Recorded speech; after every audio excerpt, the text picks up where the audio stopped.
सफल कृषि सफल किसान समृद्धि कृषि हाम्रो अभियान आवाज भिनको आवाज यो हो कृषि टेलिभिजन। हामी छौँ 24 घण्टा तपाईको साथमा। नमस्कार, म लक्ष्मी चौधरी कृषि टेलिभिजनको एक विशेष पृथक कार्यक्रम प्रदेश विशेषमा। नमस्कार हजुर, साँच्चीकै दर्शक महानुभावहरू, यति बेला हेर्ने हो भने विश्व नै कोरोनाको कहरमा लतपती रहेको अवस्था छ, जसले गर्दा हाम्रो नेपाल पनि अछुतो रहेको छैन र यति बेला तीनै तहको सरकारको काँधमाथि पनि ठुलो नै चुनौती रहेको छ, किनकि कोरोनाको कहर कहिलेसम्म रहन्छ अझै यकिन तथ्य पनि रहेको छैन, जसले गर्दा विभिन्न किसिमको उद्योग व्यवसाय स्वास्थ्य शिक्षा कृषि हरेक क्षेत्रलाई धेरै नै ठुलो घाटामा धकेलिरहेको अवस्था छ यति बेला।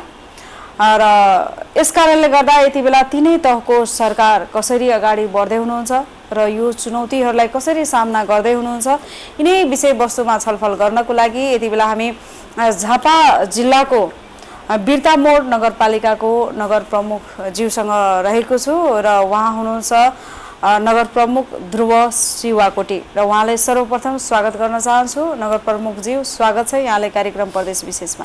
धन्यवाद।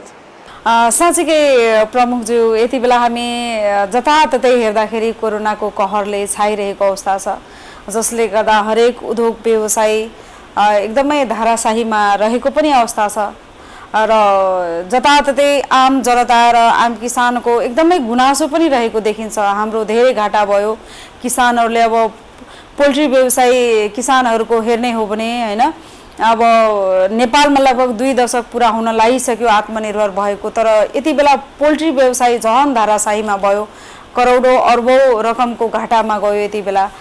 यो तपाईको यो बिर्तामोड नगरपालिकाको हकमा कृषि क्षेत्रमा अवस्था कस्तो रहेको छ, कसरी व्यवस्थापन गर्दै हुनुहुन्छ यहाँले?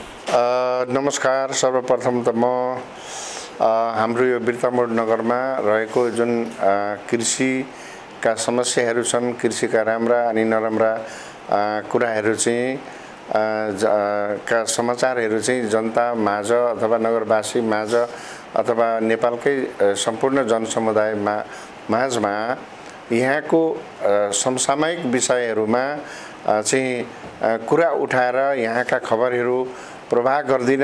यहाँ हाम्रो नगरमा नेपालको एकमात्र कृषि टेलिभिजन आइदिनु भएकोमा सर्वप्रथम त म सिङ्गो बिर्तामोड नगर र बिर्तामोड नगरवासी र म मेरो तर्फबाट यहाँहरूलाई धन्यवाद दिन चाहन्छु। र खास गरेर कृषिमा चाहिँ यो बिर्तामोड नगरपालिकामा त्यतिखेर चाहिँ सागसब्जीको ठुलो समस्या भएको कुराहरू हो र धेरै नगरपालिकामा सुन्दाखेरि चाहिँ उहाँहरूले चाहिँ फर्सी उत्पादन गर्नुभयो, सागसब्जी उत्पादन गर्नुभयो, काँक्रा उत्पादन गर्नुभयो, अनि यो त्यो मिनरल वाटर उत्पादन गर्नुभयो, तर खास ढङ्गले चाहिँ जनप्रतिनिधिहरूले ठिक ढङ्गले त्यसलाई चाहिँ परिचालन गर्नु नसकेको कारणले गर्दाखेरि पनि कति किसानहरूले दुःख पाएको होला, मैले त्यो अनुभव गरेको छु।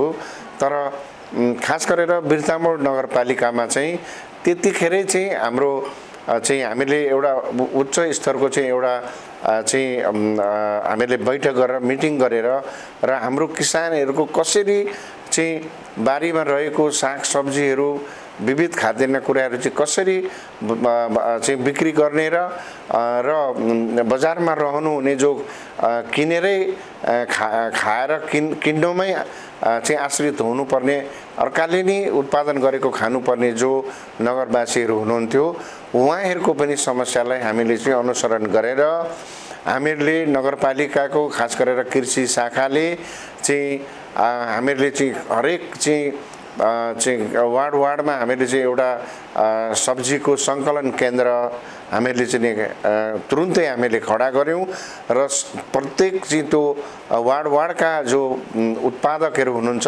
सागसब्जी खाद्यान्न उत्पादक जो गर्ने हुनुहुन्छ, उहाँहरूले प्रत्येक दिन बिहान 7 साढे 7 बजी भित्रमा त्यो चाहिँ सागसब्जीहरू त्यो सङ्कलन केन्द्रमा ल्याइपुर्याउने र त्यो सङ्कलन केन्द्रमा ल्याइपुर्याएको सब्जीहरू चाहिँ हामीहरूले खास गरेर 6वटा यो हात्ती गाडीमा हामीले बोर्ड ब्यानर राखेर उहाँहरूलाई चाहिँ हामीले नगरबाट इजाजत दिएर हामी प्रहरी ट्राफिक प्रहरी इलाका प्रहरी हामी नगरपालिका बसेर चाहिँ हामीले 7 वटा हात्ती गाडीमा त्यो सागसब्जीहरू चाहिँ प्रत्येक दिन प्रत्येक घरको दैलो दैलोमा लगेर डिस्टेन्स कायम गरेर अनि सेनिटाइजर गरेर प्रत्येकलाई हामीले सब्जी बिक्री गर्न चाहिँ व्यवस्था मिलायौं, जसको कारण हाम्रा किसानहरूले पनि सब्जी कुहाएर फ्याँक्नु परेन।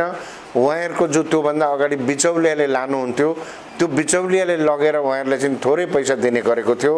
उहाँहरूले स्वयं आफैले बिक्री गरेको सम्पूर्ण पैसा चाहिँ उहाँहरूले किसानहरूले नै प्राप्त गर्न सक्ने व्यवस्थाको हामीले सुनिश्चितता गर्यौं। त्यसकारण कुनै पनि हाम्रो चाहिँ यो सागसब्जी उत्पादन गर्ने किसानहरू मारमा पर्नु भएको छैन।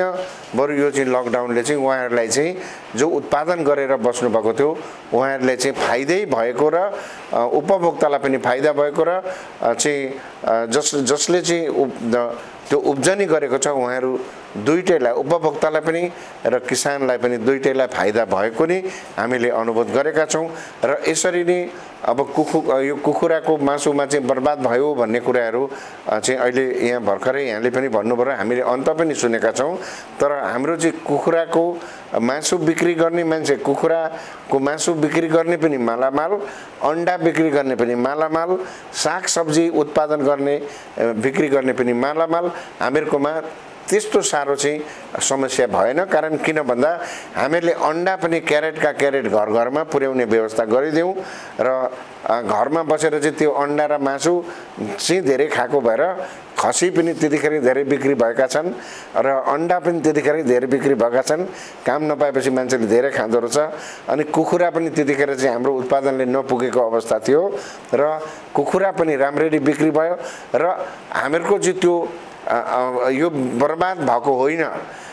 यहाँ चाहिँ त्यतिखेर चाहिँ तपाईको त्यो लकडाउनको बेलामा चाहिँ आपूर्ति गर्न चाहिँ कम्ती भएको, हाम्रो उत्पादन चाहिँ बरु कम्ती भएकोले गर्दाखेरि चाहिँ बरु भाउ बढेर चाहिँ अलिकति भाउ चाहिँ बरु बढेको, त्यो भन्दा अगाडिको भाउ भन्दा 50-100 रुपैयाँ केजीमा चाहिँ बरु बढाएको र स्कार्सिटी भएको कारणले गर्दा अवश्य पनि भाउ बिक्री बढ्छ। जस्तो अहिले प्याजको स्कार्सिटी छ, अन्त सुन्छु 120 रुपैयाँ केजी पनि भयो अरे, हामीहरुको यहाँनेर 70-71 रुपैयाँ केजीमा बिक्री गरिराखेको छ। स्कार्सिटी भएको कारणले गर्दा हो।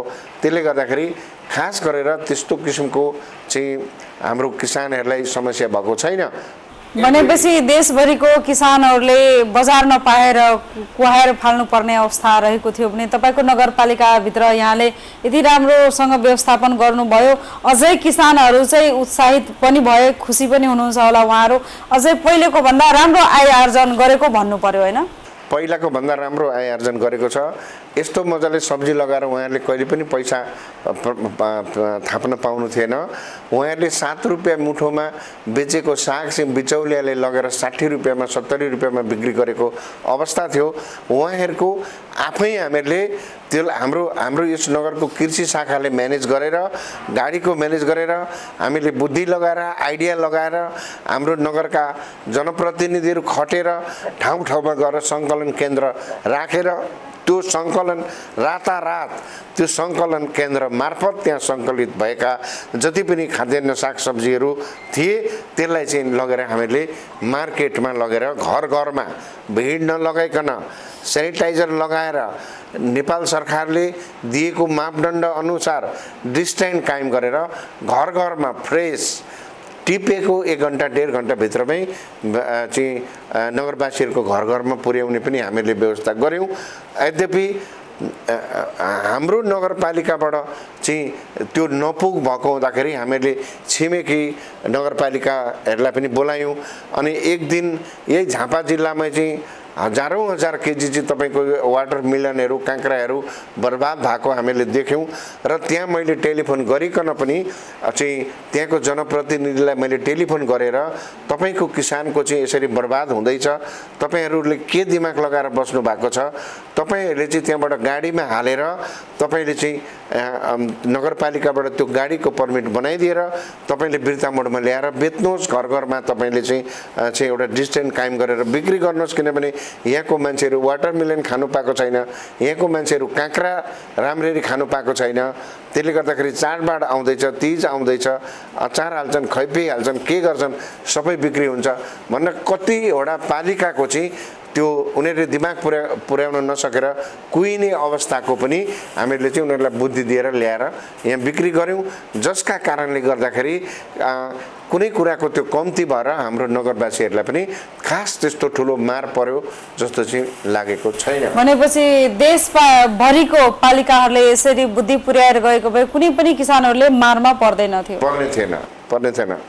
त्यो चाहिँ उहाँहरूले मिटिङ गरेर बैठक गरेर त्योपट्टि उहाँ त्यताप्रति आज मेरो किसानलाई यसरी मार्का पर्दैछ अनि मेरा नगरवासीहरूलाई जो किनेर खाने उपभोक्ताहरू हुनुहुन्छ उहाँहरूलाई मार्का पर्दैछ भन्ने कुरा उहाँहरूले सोचेर समयमै डिसिजन गरेर उहाँहरू अगाडि बढ्नु भएको थियो भने कसरी दुःख पाउँदैन नि। किनभने हाम्रो त भारतबाट आइराखेको थिएन, किनभने लाखौँको करोडौँ अरबौँ रुपियाँको सागसब्जीहरू बाहिरबाट आउँछ अनि नेपालको कोइन्छ भने त्यो नगरका जनप्रतिनिधिको कमी कमजोरीले कुहिराखेको छ नि त। जनप्रतिनिधिहरूले चाहिँ के त त्यतिखेर उसको उपभोक्ताले पनि खानु पाएको छैन अनि उत्पादक गर्ने मानिसको पनि बर्बाद भइरहेछ। त्यसको त्यो हेर्ने जिम्मेवारी कसको त जनप्रतिनिधिको हो कि होइन? जनप्रतिनिधिहरू लाग्नुपर्छ कि पर्दैन?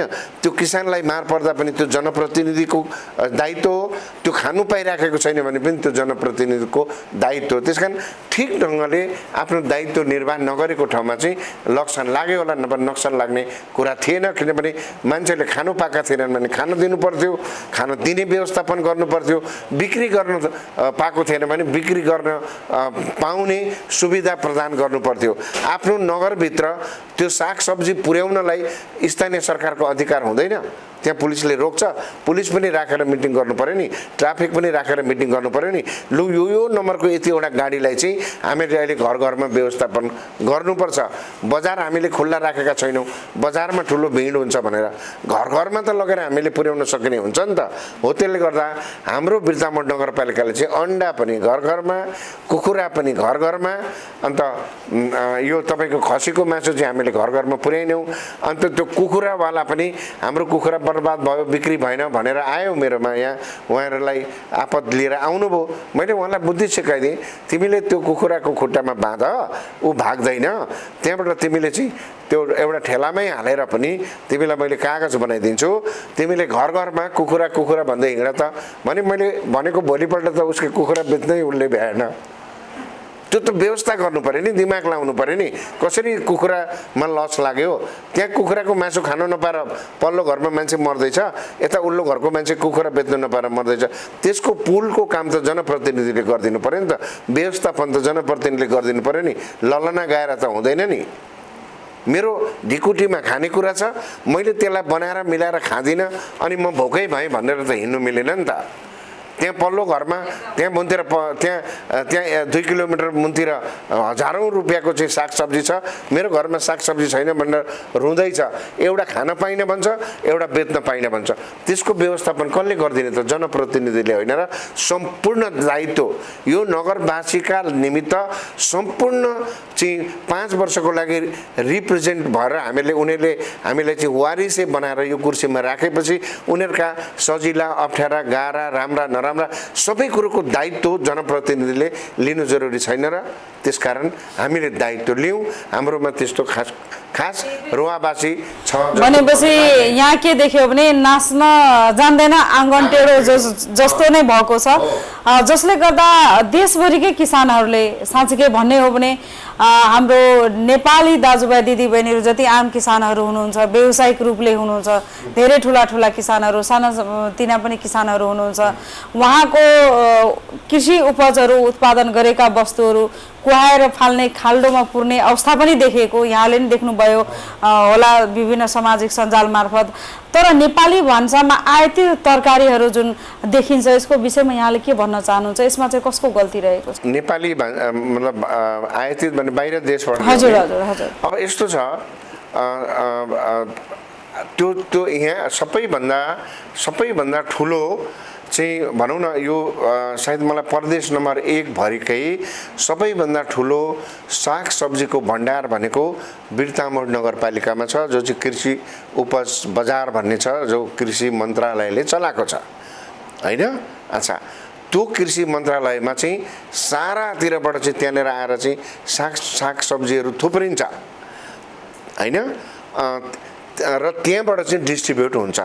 तर हामीहरू नगरपालिकाले के गरेको छौँ भने यत्रो विधि सागसब्जी थुप्रिन्छ भने जबसम्म सरकार यो अब हुनु त मलाई थाहा छैन, यो डन्डा र झन्डा बेगरको सरकार छ, यो मलाई थाहा छैन यो कुन खालको सरकार मलाई थाहा छैन, तर सरकारै हो भने कम्तीमा यहाँको सरकारले त मानिसको यो नगरभित्रका सारा मानिसको सबैभन्दा पहिला आर्थिक उन्नति वृद्धि गर्नका निमित्त, उनीहरूलाई सुख समृद्धि बनाउनका निमित्त सबैभन्दा पहिला त हेल्थमा हामी कन्सियस हुनु पर्यो नि सरकार।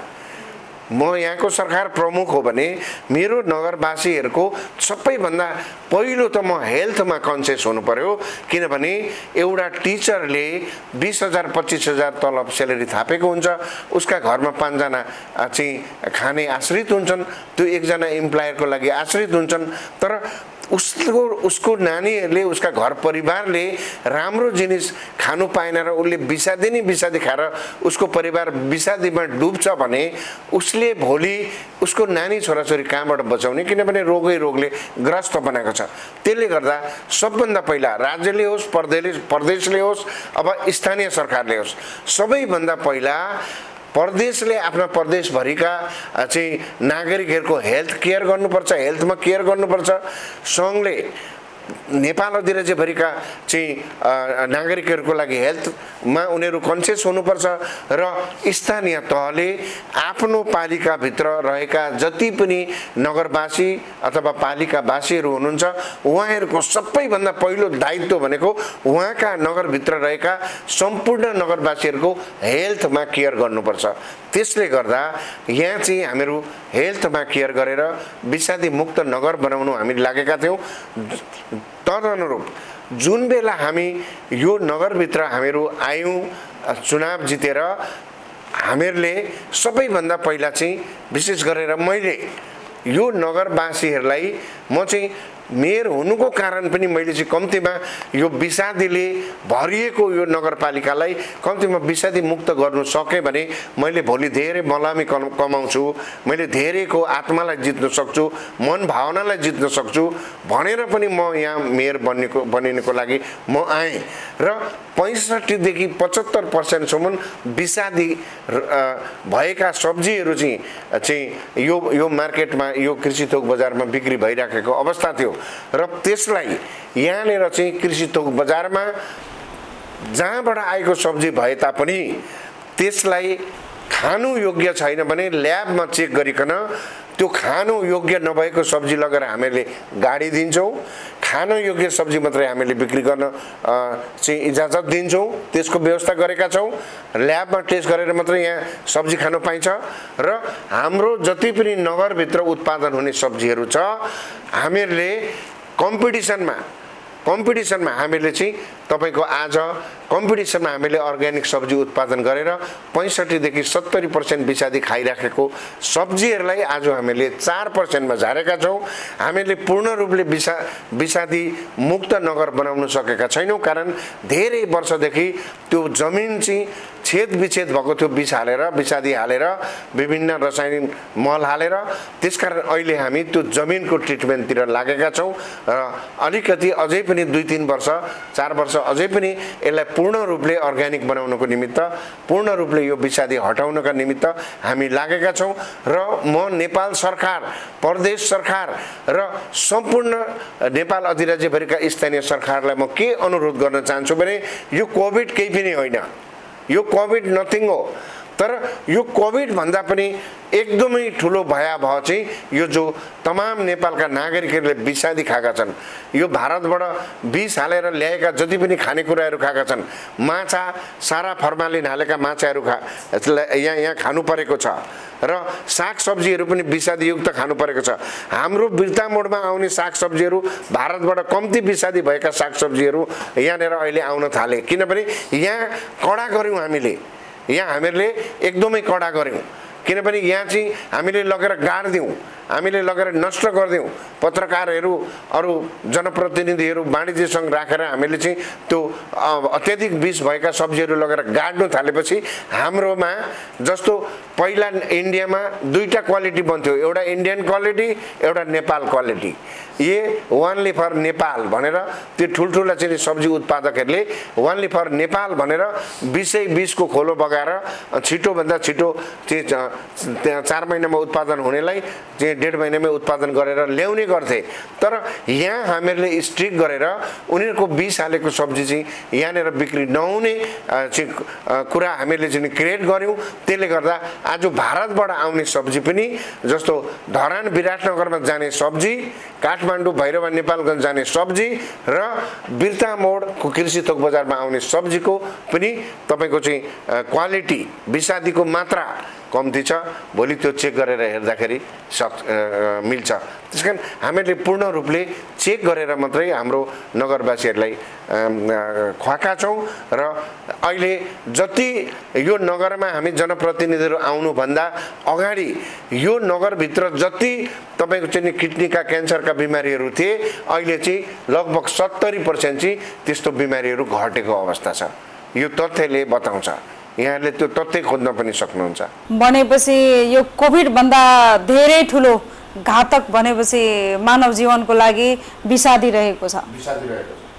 त्यसैगरी नगर प्रमुखज्यू यति बेला भनौँ न विश्व नै कोरोनाको महामारीमा रुमिलिरहेको अवस्था छ, जसले गर्दा बाध्यताले हाम्रो नेपाली दाजुभाइ दिदीबहिनीहरू जो विदेशिएका थिए उनीहरू अहिले धेरै लाखौँको सङ्ख्यामा फर्किसकेका छन् भने कति फर्किने क्रममा पनि हुनुहुन्छ।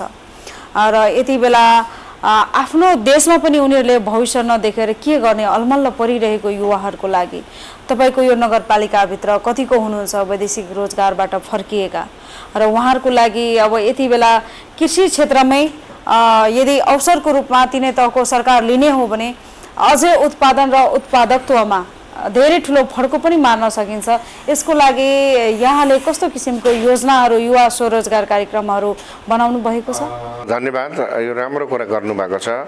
लगभग तपाईँको चाहिँ हामीहरूकोमा तेस्रो मुलुकबाट यो खाडी मुलुक र विशेष गरेर भारतबाट अब अनरिकर्डेड त कति आयो मलाई थाहा छैन, लुकेर भागेर, तर रिकर्डेड आएको लगभग अहिले हाम्रो नगरपालिकाभित्र 2700 चाहिँ युवाहरू रोजगारमा जानुभएको युवाहरू 2700 लगभग आइसक्नु भएको छ।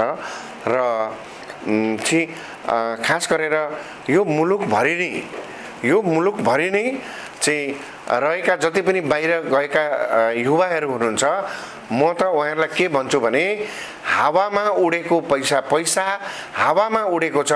तपाईहरू बाहिर तपाईँ रोजगार गर्न नजानुहोस्, यही प्रशस्त पैसा छ र त्यो पैसा चाहिँ कृषिमै छ। तपाईहरू सबैले कृषिकै काम गर्दा पनि तपाईहरूले चाहिँ त्यो बाहिर त्यो अरबको त्यो तातो घाममा कमाएको पैसा भन्दा यहाँ बढी कमाउनुहुन्छ। तर त्यो पैसा उहाँहरूले आर्जन गर्नका निमित्त चाहिँ अब मैले बिर्तामोडको चाहिँ योजना तपाईँले भन्नुहुन्छ भने यो जति पनि तपाईँको चाहिँ यो बिर्तामोड नगरपालिकाको जति पनि कृषि योग्य जमिन छ ती जमिनका जति पनि मालिकहरू हुनुहुन्छ, जति पनि सदस्य हुनुहुन्छ, उहाँहरू सबै सहकारीमा जानुपर्छ र त्यो सहकारीले नै त्यो कहाँ के त्यसमा चाहिँ बाख्रा पाल्ने कि तपाईँको चाहिँ आलु रोप्ने कि त्यसमा चाहिँ धान रोप्ने कि माछा बनाउने कि सनफ्लावर गर्ने कि राजमा रोप्ने कि तोरी रोप्ने कि त्यो यो जो बाहिरबाट आएका किसानहरूले चाहिँ त्यो डिपिआरहरू बनाएर पेश गर्नुपर्छ। र कृषि सहकारीको सबै यो बिर्तामोडमा रहेका अथवा झापा जिल्लामा रहेका सबै कृषि सहकारीको एउटा छाता सङ्गठन कृषि सहकारी बन्नुपर्छ र त्यो कृषि सहकारीमा चाहिँ एकदमै ठुलो बजेट हुनुपर्छ।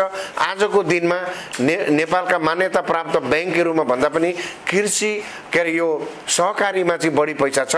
त्यसले गर्दा यो चाहिँ कृषि सहकारी गठन हुनुपर्छ। त्यो कृषि सहकारीमा प्राप्त रकम हुनुपर्छ।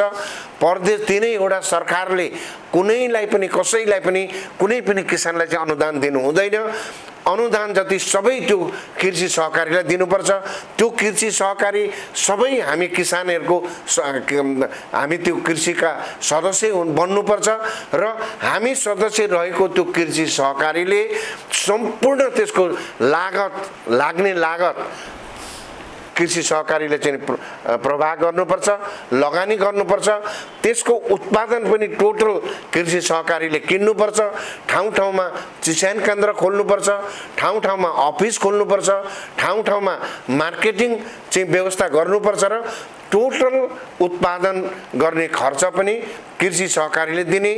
टोटल उत्पादन भएको जिनिसहरू धान, मकै, कोदो एभ्रिथिङ, कुखुरा, हाँस, अन्डा जति पनि कृषिबाट उत्पादन भएको छ, माछा, हरेक कुरा टोटल कृषि सहकारीमा आउनुपर्छ। त्यसको म्यानेजमेन्ट हुनुपर्छ र बिक्री भाउ पनि कृषि सहकारीले, खरिद मूल्य पनि कृषि सहकारीले तोक्ने, बिक्री मूल्य पनि होलसेलको बिक्री मूल्य पनि कृषि सहकारीले तोक्ने, खुदरा बिक्रीको मूल्य पनि कृषि सहकारीले तोक्ने र जसले पनि, किनभने यहाँ सुनिश्चितता भएन यो कुरा लागू गरेर उसको चाहिँ जति पनि किसानले उत्पादन गरेको खाद्यान्न जिनिसहरू छ त्यसलाई तपाईले 99 लन्डन गोल्ड सुन जस्तो बनाएर सुन बिक्री गर्नु बरु ढिलो हुन्छ, टाइम लाग्छ, तर त्यो उत्पादन किसानले उत्पादन गरेको साग सब्जी दूध एभ्रिथिङ कृषि उपज चाहिँ ल्याइसक्दाखेरि ओजन गरेर त्यो दिनको भाउ अनुसार उसलाई चेक काटेर दिने हो र उसलाई उसको अथवा त्यो सहकारीमा पैसा जम्मा गरिदिने हो भने अनि किसानको काम त सिर्फ उत्पादन गर्ने, किनभने उसलाई कोही बिक्री गर्नुलाई कोही बजार उसलाई चाहिएको छैन, केही पनि चाहिएको छैन। टोटल चिज तपाईको सहकारीले त्यसलाई चाहिँ बङ्गलादेश पठाउनु पर्छ कि त्यसलाई काठमाडौँ पठाउनु पर्छ कि पोखरा पठाउनु पर्छ कि पहाड पठाउनु पर्छ कि तराई पठाउनु पर्छ, त्यसको मार्केटको अध्ययन अनुसन्धान गरेर बिक्री नभएको सब्जी लगेर कोल्ड स्टोरमा राखेर अनि बिक्री गर्ने व्यवस्था गर्ने र तमाम किसानहरूलाई आवश्यक पर्ने पैसा मैले यहाँलाई म पहिला पनि मैले एकचोटि भनिसकेको छु, किनभने मैले आँखा खोलेर आँखा च्यातेर मैले चाहिँ हेरुन् भनेर मैले उदाहरणको रूपमा यो चाहिँ तपाईको हेभन वाटर पार्क मैले तपाईलाई देखाएँ, हेर्नुभयो त त्यहाँनेर मलाई नेपाल सरकारले चाहिँ अनुदान नेपाल सरकारको अनुदान अनुसार मैले 7 करोड पैसा ल्याएर मैले त्यहाँ गरेको छु। मैले 70 जना इम्प्लोयरहरू राखेको छु 17 बिघा जमिनमा अनि मैले 69 लाख पैसा त गभर्नमेन्टलाई मैले तिरेको छु एक सालमा। 69 जना चाहिँ तपाईको इम्प्लोयर राखेको छु। मैले त्यति पैसा तिर्दा मैले 2 पैसा कमाएरै तिरे होला नि त, भनेपछि कहाँबाट गरिब हुन्छ त भन्दा बिक्री गर्ने सुनिश्चितता नभएको कारणले, किन्दिने नभएको कारणले गर्दाखेरि अनि तपाईको चाहिँ ठिक्क उत्पादन गरेर उसको चाहिँ 700-800 रुपैयाँ मन, 1000 रुपैयाँ मन धान उसको कस्टिङ परेको छ, तर बिचौलियाले गरेर आपत परेर पानी परेको बेला 400 रुपैयाँमा लिन्छु, 500 रुपैयाँमा लिन्छु भनेर भन्छ। 80 रुपैयाँमा बिक्री गर्ने साग बिचौलियाले गएर 8 रुपैयाँ 10 रुपैयाँ मुठोमा माग्छ। तपाईको 40 रुपैयाँमा उसले ल्याएर बिक्री गर्छ, 12 रुपैयाँमा उसले चाहिँ गएर किसानसँग माग्छ। त्यसले गर्दा यो बिचौलिया हटायो भने त्यो बिचौलिया कसले हटाउने त भन्दा सहकारीले हटाउने। त्यो सहकारीमा हामी सबै उपभोक्ता र सबै चाहिँ किसानहरू त्यो सहकारीका सदस्य बन्ने हो भने यो नेपालका कुन चाहिँ मानिसले रोजगार गर्न बाहिर जानुपर्ने, कसले चाहिँ अर्को यो तातो घाममा गएर डढ्नुपर्ने, कसको श्रीमान, कसको छोरो, कसको नाति चाहिँ त्यहाँ गएर बक्सामा प्याक भएर आउनुपर्ने, यो सबै कुराहरू हुँदैन। त्यसले गर्दाखेरि म तपाईको कृषि टेलिभिजन मार्फत म हाम्रो देशका कृषि मन्त्रीज्यूलाई अपिल गर्न चाहन्छु, म भन्न चाहन्छु उहाँले कृषिलाई के अरे सहकारीलाई यो तमाम किसानहरू र यो किसानका जमिनहरूमा उत्पादन हुने सारा उत्पादनहरू सहकारीलाई जिम्मा लाउनुपर्छ, लगानी पनि सहकारीले दिनुपर्छ र खरिद पनि सम्पूर्ण सहकारीले लिनुपर्छ र भाउ पनि सहकारीले तोक्नुपर्छ।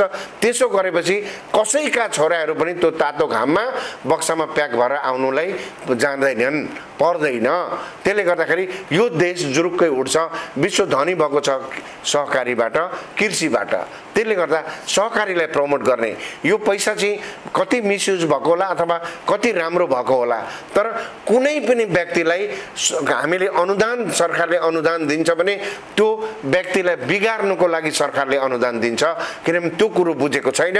किनभने अनुदान त्यो एउटा व्यक्ति विशेषलाई दिनु हुँदैन। साँच्चीकै धेरै किसानहरूको गुनासो पनि छ, जनगुनासोहरू पनि रहेको छ। अनुदान सदुपयोग होइन, दुरुपयोग पनि भएको छ भन्ने गरेको छ। त्यस्तो जो भनेको छ त्यो चाहिँ अहिले जो यो जुन अहिले यो संविधान अगाडि चाहिँ जुन अहिले हामी जनप्रतिनिधिहरू आएका छौँ, यी सबै नारा मात्रै हुन्, दुरुपयोग कहीँ पनि भएको छैन। यी नारा हुन्। दुरुपयोग भयो भने जनप्रतिनिधिहरू आउनुभन्दा पहिला नेपाल सरकारका कर्मचारीले स्थानीय सरकार भएर बसेका थिए, हो त्यतिखेर दुरुपयोग भएको छ। तर अहिले कार्यविधि बनेको छ, नीति बनेको छ, कार्यक्रम बनेको छ। लु कसैले प्रदेशबाट 15 लाख रुपियाँ ल्याएर दुरुपयोग गरेर देखाओस् त। यहाँ नगरपालिकाबाट 10 लाख रुपियाँ लगेर दुरुपयोग गरेर देखाओस् त। छैन। यो भजन गाउने कुराहरू मात्रै हो। जस्तो अहिले करप्सन खायो भनेर विद्वानहरू कराई छन्। त्यो स्याल एउटा स्याल कराएपछि सारा स्याल कराए जस्तो कराएका छन्। तर ती विद्वानले एउटा भ्रष्टाचारी पक्रेर यो देशलाई सहयोग किन गरिराखेका छैनन्?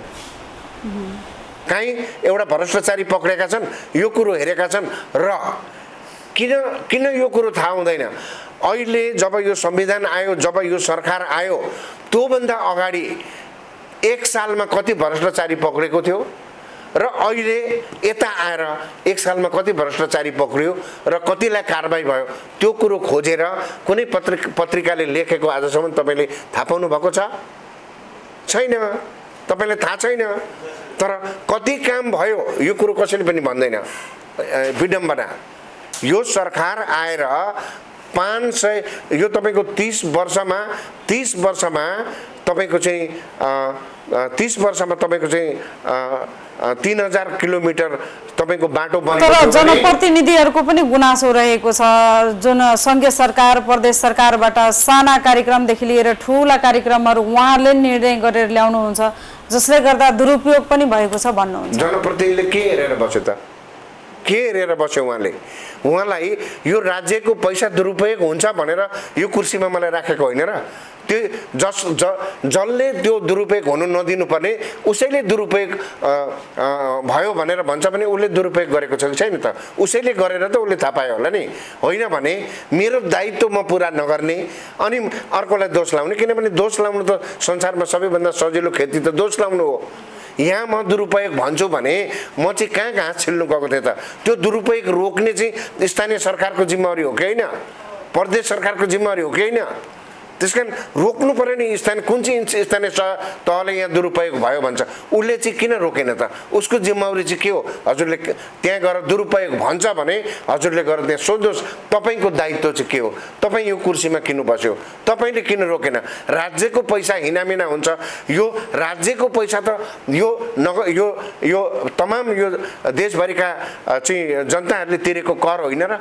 देशभरिका जनताहरूले तिरेका छन् भने मेरो नगरपालिकाका जनताहरूले तिरेको कर होइन र? मेरो नगरपालिकाका जनताहरूले तिरेको कर दुरुपयोग हुन्छ भने म घाँस छिलेर बसेको छु। त्यसैगरी प्रमुखज्यू, जसरी कृषि एप्सको विषयमा थोरै यहाँसँग मैले यहाँको यसको विषयमा यहाँको कस्तो राय सल्लाह रहेको छ? जस्तो कृषि एप्सको लागि करोडौँ रकम खर्चिएको छ होइन, र धेरै किसानहरूको पनि गुनासो रहेछ, सही सदुपयोग भएन। किनकि बिचारा किसानहरूसँग सामान्य मोबाइल पनि हुँदैन भने उहाँहरूले कसरी यो कृषि एप्सबाट के प्रविधि लिने?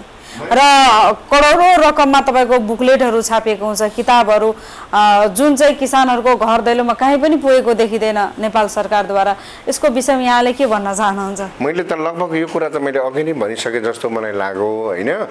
यो स्वाभाविक रूपमै इन्डिभिजुअल जस्तो मैले त्यत्रो ठुलो प्रोजेक्ट गरेको छु, ठिक छ, मलाई सायद नेपालमै राम्रो मैले गरेको छु होला, तपाईँहरू त घुमेर हेर्नुहुन्छ, मैले त अन्त हेरेको छुइनँ, मैले आफूले त मेरो जिनिसलाई त राम्रो भन्छु होला होइन।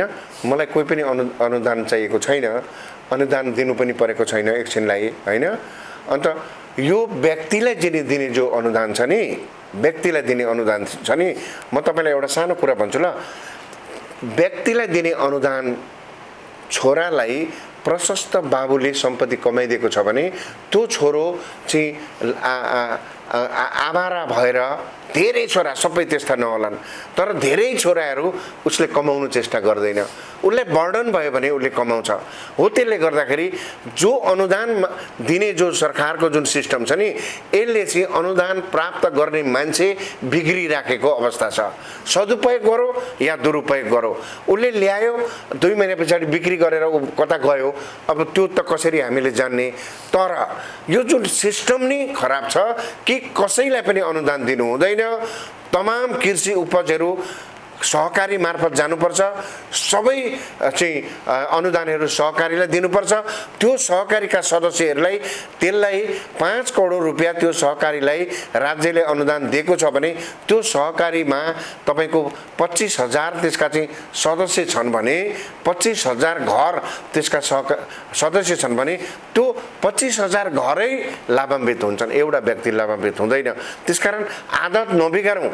यो उसले अनुदान पाउँछु भनेर ऊ लागेपछि ऊ अनुदानको पछि हुन्छ, तर ऊ कमाउनु चेष्टा गर्छ। भनेपछि किसानहरूको धेरै पनि यही गुनासो पनि थियो हामीले हेर्दाखेरि, हामीलाई अनुदान चाहिएन, बस नेपाल सरकारले हामीलाई मूल्य निर्धारण गरिदिनु पर्यो, बजार व्यवस्थापन गरिदिनु पर्यो र उन्नत जातको बिउ बिजन हामीलाई र प्रविधि दिनु पर्यो, यति भए पुग्छ भनेपछि यो किसानहरूले सही बुझेर नै भन्नुभएको। उनीहरूले बुझ्नु चाहिँ बुझेको म्याम, तर बाटो चाहिँ ठिक नपक्रेको। अनि सरकारले आफूले उत्पादन गरिरहेछ, आफूले खरिद गरिरहेछ र उसले चाहिँ उसले मूल्य निर्धारण गर्छ। मेरो हेभन पार्कको माछा सरकारले 140 रुपियाँमा बेच भन्दाखेरि म बेच्छु र? म बेच्दिनँ नि। मैले लगानी गरेको छु, त्यो लगानी मैले लिएको छु। धानको मूल्य पनि सरकारले तोक्ने गरेको छ नि, यसको विषयमा के भन्नुहुन्छ? धानको मूल्य सरकारले गरेको छ, तर बिचौलियाले त अलिकति बेसी कि अलिकति कम्ती दिएर सबै किनेर लान्छ नि त। सरकारले किनेको छ र? सरकारले मूल्य गरेको छ, उसको मूल्यको कोही भ्यालु छ? सरकारले त किनेको छैन नि त। मूल्य निर्धारण गर्ने मान्छेले त किन्नु पर्यो नि त। सरकारले के को मूल्य निर्धारण गर्ने? सरकारले मूल्य निर्धारण गर्छ भने 1 वर्षमा हुँदैन, 10 वर्षमा गर्नुस् न। तर एक साइडबाट त्यहाँको टोटल उत्पादन सहकारी मार्फत लगानी पनि खरिद पनि मैले खरिद गरेँ कति रुपियाँमा, अनि मैले त्यसको चाहिँ कति पर्सेन्ट 8 आना केजी कि 35 पैसा केजी कि 10 पैसा केजी कि नापाखेर मैले अर्कोलाई मैले बेचेँ, अनि त्यहाँ मूल्य निर्धारण हुन्छ। मैले त्यहाँ लगानी गरेँ, यसको यो उत्पादन गर्न यति लगानी पर्दो रहेछ, त्यसकारण यसलाई कम्तीमा पनि मैले 20% प्रफिट दिनुपर्छ अथवा 15% दिनुपर्छ। प्रमुखजी, विश्वमा मैले यहाँको कुरा काटेँ, अब समय पनि लगभग थोरै रहेको छ। यहाँको यति धेरै राम्रो योजनाहरू रहेको छ, कसरी यो 3 वर्षमा लगभग 3 वर्ष कार्यकाल यहाँको पुरा हुन लागिसकेको छ, कतिको विकास निर्माणमा फड्को मार्न सक्नुभयो, शिक्षामा, स्वास्थ्यमा, कृषि क्षेत्रमा पनि? त्यो त मैले तपाईँलाई एउटा किताब पनि दिन्छु। मलाई त जहाँसम्म लाग्छ मैले नेपाल अधिराज्यभरिकै, अब हुनसक्छ ठ्याक्कै नमिल्ला, तर तपाईँको शिक्षा, स्वास्थ्य अनि कृषिमा सबैभन्दा बढी पैसा चाहिँ बिर्तामोड नगरपालिकाले लगाएको होला। तपाईँहरूले 1-2वटा स्कुल हेरिदिनु भयो भने राम्रो हुन्थ्यो होला होइन। अन्त विद्यालय चाहिँ हामीले कसरी बनायौँ भने त्यो राम्रो हुन्थ्यो होला। जस्तो पशुमा मैले भन्ने त कसरी बिजनेस हुँदो रहेछ भन्दाखेरि म तपाईँलाई एउटा सानो उदाहरण दिन्छु। मैले गरेको, मैले गरिबभन्दा गरिब तपाईँको चाहिँ 48 जना महिलाहरू भेला गरेको छु। 12 जनाको मैले एउटा टोली बनाएर 4वटा टोली बनाएको छु र त्यो 48 जना महिलाहरूलाई मैले 180 वटा बाख्रा पहिला सालमा मैले किनेर दिएँ, बयर जातको बोको दिएँ। उनीहरूले प्रत्येक साल मलाई 180 वटा बाख्रा दिएको छ। त्यो बाख्रा फेरि मैले 48 जना महिलाहरू, गरिब महिला खोजेर फेरि दिँदैछु। फेरि यो साल 48 वटा मैले चाहिँ अर्कोलाई दिँदैछु। यसो गरेर नगरपालिकाले 180 वटा बाख्रा र 180 वटा बङ्गुर अनन्तकालसम्म पाइरहने त्यति कमाइरहने नगरपालिकाले मैले त्यो एकचोटि लगानी गरेको मेरो आएको छ, राम्रो छ, इन्सुरेन्स गरेको छ, मैले दिएको बाख्रा मर्दा पनि मर्दैन इन्सुरेन्स गरिदिएको छ, तपाईँको राम्रो जापानिज खोरहरू ल्याएर बनाइदिएको छ, टाट्नाहरू जापानिज बनाइदिएको छ, घाँस नगरपालिकाले दिएको छ, उनीहरूलाई चाहिँ बयर जातको बोका ल्याइदिएको छ होइन। अब सायद मेरो 2 वर्ष कार्यकाल छ, यो 2 वर्ष कार्यकालमा मेरोमा गाई पनि पुरै हुन्छन्, किनभने गाईको लागि हामीले अनुदान दिएका छौँ। गाई पालोस् भनेर हामीले चाहिँ तपाईँको 400-500 वटा चाहिँ तपाईँको यो गोबर ग्यासको चुल्हा गोबर ग्यास बनाइदिएका छौँ। अनि गोबर ग्यास बनाएपछि त उहाँले 4 वटा गाईहरू पाल्नु पर्यो, अन्त त्यसले गर्दाखेरि त्यो गोबर आउँछ, त्यसले गर्दा मेरो अर्ग्यानिकतिर जान्छ। अनि दुधहरू जति पनि उत्पादन भयो भने अब पाउडर प्लान्ट बन्दैछ त्यहाँनिर जान्छ। त्यसले गर्दा कृषिमा अहिले हामीहरूले कृषिमा व्यापक लगानी गरेको छु। यही साल पनि कृषिमा मात्रै 2 करोड 10 लाख रुपियाँ हामीहरू लगानी गरेका छौँ। अनि हामीले चाहिँ जस्तो यहाँ अहिले त्यो गाई पाल्ने गाई फार्महरू छ, उनीहरू दाना किन्नु सक्दैन, त उनीहरू प्रत्येक अब 6 महिना दाना किन्नु पर्दैन। हामीले चाहिँ त्यो गाईको त्यो दाना बनाउने मेसिन ल्याइदिएको छौँ 10-11 लाख हालेर। त्यो मेसिनले हामीहरूको 6 महिना त यो तपाईँको चाहिँ यो नगरका गाईहरूको लागि सबै एभाइलेबल हुन्छ। अनि उनीहरूले चाहिँ अरू गाईहरू बढाउनुहुन्छ, कसरी उहाँले बढीभन्दा बढी बिजनेस प्रमोट गराउने, कसरी उहाँलाई बढी फाइदा गराउनेतिर नगरपालिका जतिखेर पनि लागेको हुन्छ। त्यसकारण अब अहिले यो जति पनि यो जङ्गलको छेउछाउमा जति पनि यो घरेलु रक्सी बनाएर समाजमा विकृति विसङ्गति यो चाहिँ रक्सी खाएर चाहिँ अब उहाँको छोरी पनि स्कुलमा मातेर गइसक्यो, रक्सी चाख्दै स्टुडेन्ट पनि मातेर स्कुलमा गइसक्यो। अन्त उहाँहरूलाई आमा दिदी बहिनीहरू तपाईँहरू चाहिँ रक्सी नबनाइदिनुहोस्, म विकल्प दिन्छु भनेर 45 वटा तपाईँको बङ्गुर लगेर उहाँलाई खोर बनाएर दिएको छ। अन्त त्यस्ता 4 वटा पकेटमा बनाएको छ। अन्त उहाँले त एउटा बङ्गुर तिर्नु हुँदो रहेछ, उहाँलाई दिएका बङ्गुरले त सालमा त 30 वटा 40 वटा एउटैले कति 15-20 वटा एउटैले बनाउँदो रहेछ हो। 2 चोटि 3 चोटि उसले बच्चा काट्दो रहेछ, बङ्गुरै बङ्गुर। अब नेपालमा जहीँ चाहियो भने पनि बिर्ता मोडमा उन्नत जातको बङ्गुरहरू किन्नु आयो भने हामी जति पनि अब दिनु सक्नेमा भए। अनि यो तपाईँको बाख्राका भनेपछि नेपालको आवश्यकता पनि ब्रिडको लागि यहाँले बिर्ता मोड नगरपालिकामा गर्न सकिन्छ। अन्त किन हुँदो रहेछ त? बाख्रा साँटासाँट कार्यक्रम गरेको छ, बङ्गुर साँटासाँट कार्यक्रम गरेको छ। र यो नगरपालिकामा सरकारले अति विपन्नलाई इङ्गित गरेर पैसा पठाएको हुन्छ, त्यसकोमा पुग्दैन, बाटाले माथि खत्तम बनाइदिएको। यो न त्यो इतिहास त। तर यहाँ त्यस्तो हुँदैन। जस्तो पक्षलाई सरकारले सोचेको, सरकारले सम्बोधन गरेको, यो पक्षलाई फोकस गरेको त्यही पक्षले पाउनुपर्छ। त्यो पक्षले पायो भने अनि विकास हुन्छ। जस्तो बाख्रामा नि बोयर जातकोमा एकदमै आकर्षित हुनुहुन्छ, बोयर जातमा कतिको जानुभयो यहाँले किसानहरू? यस्तो छ, अब हामीहरूको बाख्रा त सबै बोयर जातको छैन म्याम। बोका चाहिँ हामीले बयर जातको ल्याएका छौँ, त्यसलाई हामीले क्रस गराउँदैछौँ र जल्लै हामीहरू अनुगमन पनि त्यो दिएर, अब कतिजना मेरो साथीहरूले दिनुभयो होला, यस्तो गर्नु पनि भयो होला, तर उठाउने पनि छैन, अनुगमन पनि छैन। निरन्तर त्यसमा चाहिँ मेरो बाख्रा कस्तो भयो, मेरो बङ्गुर कस्तो भयो भनेर अनुगमन पनि जानु पर्यो। अनि यति अब यो दिनमा चाहिँ हामीले फेरि बाँड्दैछौँ है तिमीले तिरहे भनेर भन्नु पर्यो, त्यहाँ खोइ गर्नु पर्यो, त्यहाँनिर चाहिँ अनुगमन गरेर उहाँहरूलाई भनिरहनु पर्यो। अन्त भनेपछि यहाँले बोयर जातको बोका ल्याउनु भयो, ब्रिड उत्पादन गरेर किसानहरूको माझमा दिनु। हजुर।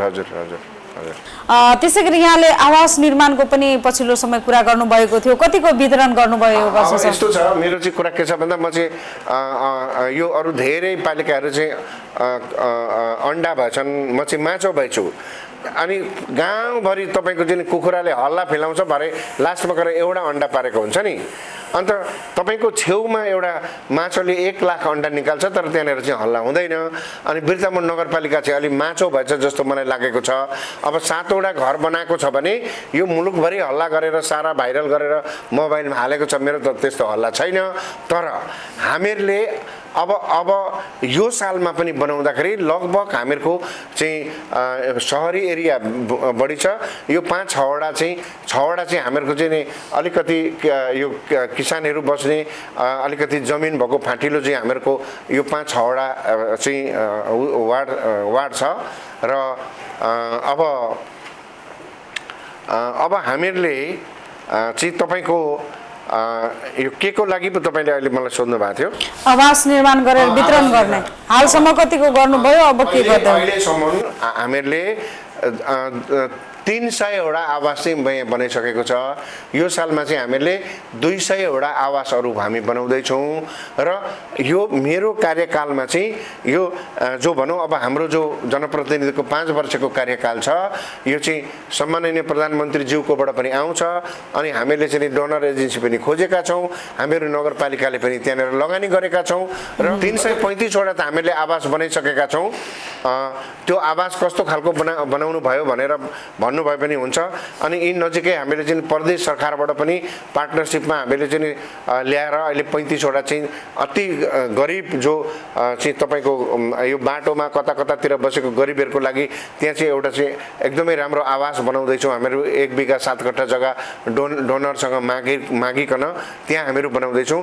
यो गर्दाखेरि लगभग 300 वटा घर चाहिँ हामीहरूको लगभग कम्प्लिट भइसक्यो यो असार मसान्तमा। अब यो साल पनि हामीले 200 वटा घर बनाउनुलाई हामीले चाहिँ अगाडि बढेका छौँ। गर्दाखेरि 500 भयो। नेक्स्ट इयर बनाउँदाखेरि नेक्स्ट इयर चाहिँ अब हामीले यस्तो विपन्न घर बनाउने विपन्न पाउँछौँ कि पाउँदैनौँ, यो साल चाहिँ पाउँछौँ। त्यसकारण हाम्रो नगरपालिकामा 300 वितरण गरिसक्नु भएको छ। 300 बनाइसक्यो, 300 बनाएर दिइसक्यो।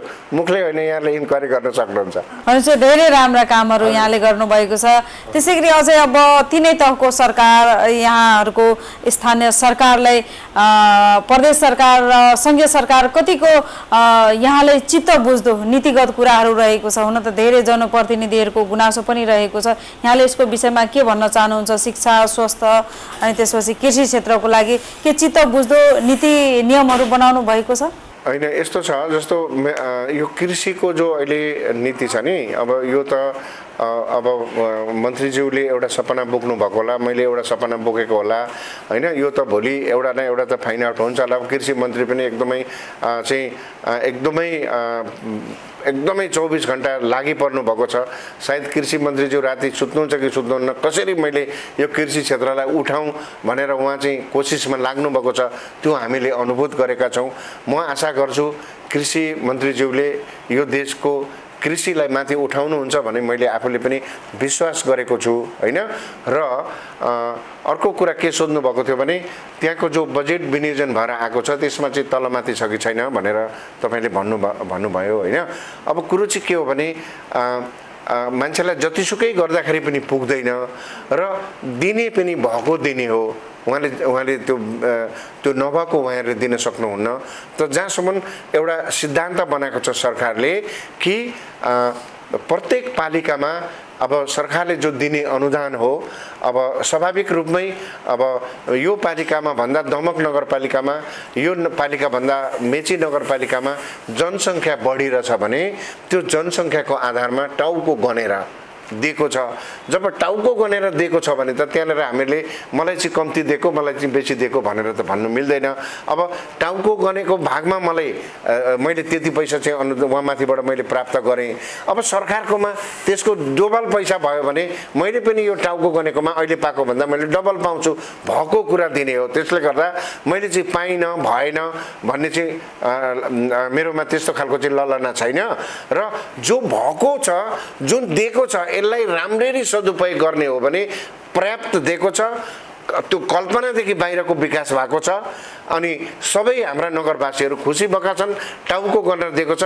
मलाई चाहिँ यो मेयर चाहिँ अत्यन्तै पारदर्शी छ भनेर अथवा बदमास छ भनेर मलाई कम्ती दिएको, मलाई बेसी दिएको छैन। यो नगरले जो पाउने हो त्यो पाउने अनुसारको पैसा दिएको छ। हामी सेटिस्फाई छौँ किनभने जो छ ढिकुटीमा राज्यले पनि त्यही हामीलाई दिने हो। त्यसले गर्दाखेरि राज्यले अझै ढिकुटी भरोस् म त्यो शुभकामना दिन चाहन्छु। अनि पोहोर सालभन्दा अब यसपालि त कोभिडले खाइराखेको छ। अब यो कोभिडबाट हामीहरू बाँच्यो भने अर्को साल योभन्दा पनि अझै चाहिँ राज्यले राम्रा नीति ल्याएर धेरै चाहिँ पैसा आर्जन गरेर हामीलाई अझै धेरै दिनुहोस् भन्ने शुभकामना पनि दिन चाहन्छु। हस् त नगर प्रमुखज्यू, यहाँलाई पनि धेरै धन्यवाद। आफ्नो अमूल्य समय दिएर आफ्नो विकास निर्माणका कुराहरू आफ्ना जनताका लागि यति राम्रो कार्यहरू गर्दै हुनुहुन्छ। अझै यहाँको बाँकी रहेको 2 वर्षको कार्यकाल यहाँले देखेको सपना विकास निर्माणका लागि सफलता होस्, यही नै हाम्रो कृषि टेलिभिजनको टिमबाट यहाँलाई शुभकामना दिँदै आजको लागि छुट्न चाहन्छु। हस्त धन्यवाद। धन्यवाद, नमस्कार। हस्त दर्शक महानुभावहरू, आजको कार्यक्रम प्रदेश विशेष यहाँहरूलाई कस्तो लाग्यो, यहाँहरूले सल्लाह सुझावका साथ हामीले अपेक्षा गर्दै आजको कार्यक्रम प्रदेश विशेषबाट म लक्ष्मी चौधरी बिदा हुन चाहन्छु। हस्त धन्यवाद। जय कृषि जय किसान, समृद्ध कृषि हाम्रो अभियान हेर्दै गर्नुहोला कृषि टेलिभिजन।